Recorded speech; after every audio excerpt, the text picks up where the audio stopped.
கொடைக்கானல் வனப்பகுதியில் புலியை வேட்டையாடி கொன்ற 2 பேரை வனத்துறையினர் கைது செய்துள்ளனர்.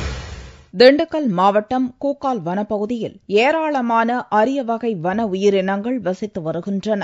இப்பகுதியில் மர்ம நபர்கள் வன விலங்குகளை வேட்டையாடி வருவதாக வனத்துறையினருக்கு தகவல் கிடைத்தது. இதையடுத்து கோவையில் குணசுந்தரம் மற்றும் கல்யாண சுந்தரம் ஆகிய இருவரை பிடித்து வனத்துறையினர் விசாரணை நடத்தினர். விசாரணையில் இருவரும் கூக்கால் வனப்பகுதியில் விஷம் வைத்து புலி ஒன்றை வேட்டையாடி கொன்று அதனுடைய தோல் மற்றும் பற்களை எடுத்துவிட்டு எலும்புகளை புதைத்தது தெரியவந்தது.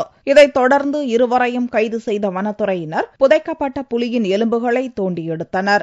நேற்று கூக்கால் ஏரியாவில் உள்ள ஒரு ஓடைக்கு பின்புறம் 2 பேரும் மம்பட்டியோட ஒரு அழி ஏரியாவில் நின்றுட்டு இருந்தாங்க. தண்ணீர் ஸ்டாக் ஏரியாவில் நின்றுட்டு இருந்தாங்க. அவங்கள பிடிச்சி விசாரணை பண்ணும்போது அந்த ஓடையிலிருந்து ஒரு புலியோட எலும்பு குவியலை எடுத்து கொடுத்தாங்க.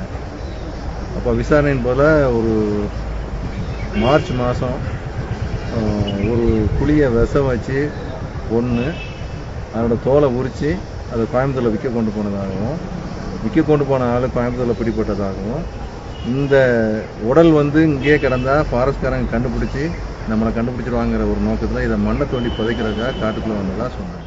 தேசிய விலங்கான புலியை வேட்டையாடுபவர்கள் மீது கடும் நடவடிக்கை எடுக்கப்படும் என்று வனத்துறை அதிகாரிகள் எச்சரித்தனர். இச்சம்பவம் குறித்து கல்யாண சுந்தரம், குணசுந்தரம் ஆகிய இருவரிடமும் தொடர்ந்து விசாரணை நடந்து வருகிறது.